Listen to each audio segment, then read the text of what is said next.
अस्सलाम वालेकुम जी।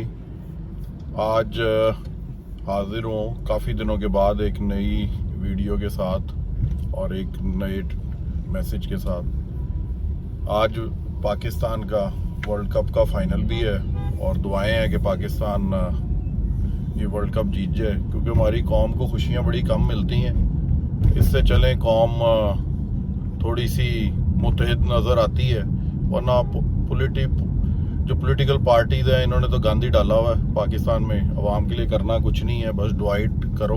वही वाली पुरानी स्ट्रेटजी अंग्रेज़ की, डिवाइड एंड रूल। मुख्तलिफ हिस्सों में डिवाइड कर दिया माशरे को। चलें, ये बड़ी लंबी एक डिबेट है, इसको फिर कभी सही करेंगे। और वैसे भी मैं कोई पॉलिटिकली लोग मेरे व्यूज़ से कोई एग्री नहीं करते। तो आज हम बात करेंगे कार ऑडियो की और कुछ ऐसी टिप्स दूंगा जिससे आपके जो आप सिस्टम अपग्रेड करते हैं, ओईएम सिस्टम में स्पीकर ऐड करते हैं, एम्पलीफायर ऐड करते हैं, तो वो ट्रबल शूट कम से कम हो। जब आप एम्पलीफायर लगाते हैं और बहुत से लोग ये लगवाने के बाद कुछ अरसे बाद ये कंप्लेंट करते हैं कि जब मैं बेस बढ़ाता हूँ तो वूफर की बेस कम हो जाती है।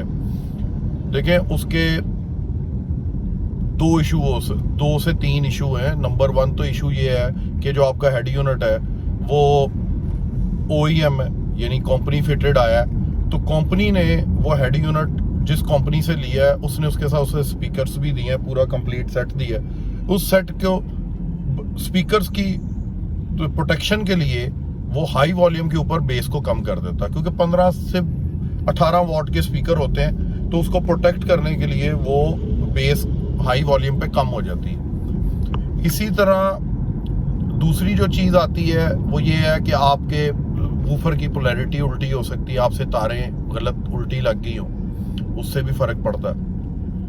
और जो मैं बात इधर करना चाह रहा हूँ ये है कि जब हम सिस्टम अपग्रेड करते हैं और एम्पलीफायर वगैरह लगाते हैं, तो हमारे इधर मोस्टली जो इंस्टॉलर्स हैं वो इस चीज़ पे फोकस नहीं करते कि हमने इसको मैच भी करना है और इसका जो इलेक्ट्रिक सिस्टम है उसके साथ मैच करना है।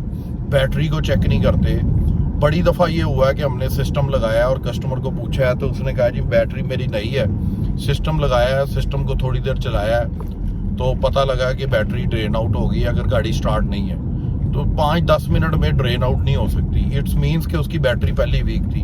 दूसरा, आप नई गाड़ी लेते हैं और आप उसका सिस्टम अपग्रेड करते हैं, 1 या 2 एम्पलीफायर लगाते हैं। अगर एक भी लगाते हैं तो आप जो गाड़ी के अंदर कंपनी फिटेड बैटरी आती है वो आती है 40-45 एम्पेयर की, तो आप उसको एटलीस्ट जो है 60-65 या 70 एम्पेयर की करें। उससे एक तो कंटिन्यूटी रहेगी पावर में, और जब भी ये एम्पलीफायर ख़राब होते हैं उसकी रीज़न ये होती है कि उनको पावर कम आ रही होती है। और ऐसे ही है जैसे आपने घर में एसी है या आपके अप्लाइंसेस लगे हैं और अगर बिजली का वोल्ट पीछे से कम हो जाए तो आपके अप्लाइंसेस जलने का खतरा होता है। इसी तरह एम्पलीफायर भी बैटरी से जब ले रहा होता है पावर, तो वो अगर आपका अल्टरनेटर एक 60-70 एम्पियर की बैटरी को चार्ज कर लेता है, हर गाड़ी का जो भी सेडान गाड़ी है, तो कंपनी ने तो उसको 40 एम्पियर की बैटरी लगाई है। वो कहता है कि सिर्फ इसने ये 3 लाइटें हैं, लाइटें रात को जलनी है, एक छोटा सा डेक लगा हुआ है, छोटे से स्पीकर लगे हुए, तो इतना कोई इस पे ज़्यादा लोड नहीं है, तो हम उसको 40 एम्पियर की से कर लेते हैं। एक तो बैटरी है, बैटरी को अपग्रेड करें जब आप सिस्टम अपग्रेड करा रहे हैं। नंबर 2 जो चीज़ है वो आपने अपने सिस्टम के अंदर जब आपने बैटरी टर्मिनल से अपनी केबल लगानी है एम्पलीफायर के लिए, तो बीच में एक फ्यूज़ ज़रूर लगाएं। अगर किसी वजह से वोल्ट ड्रॉप हो या कोई मसला बने तो अब वो फ्यूज़ उड़ जाएगा, आपका एम्पलीफायर बच जाएगा। ये दूसरी चीज़ होगी। तीसरी चीज़ जो है, अच्छी वायरिंग इस्तेमाल करें।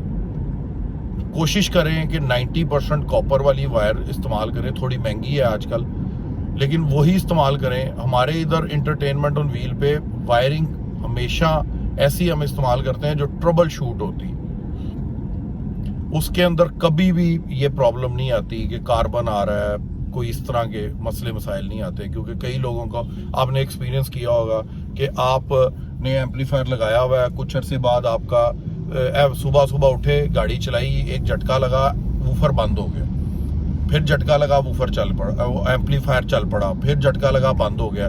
जब हम उधर, वो बड़ा आसान सा, उसको आप इस प्रॉब्लम को दूर कर सकते हैं। आप बोनट को खोलें और बैटरी के ऊपर जो तार बैटरी वायर जा रही है उसको देखें, अगर उसके ऊपर वाइट यानी कार्बन आया हुआ है तो उसको साफ करें, उसको काटें, वहां से दोबारा लगा लें।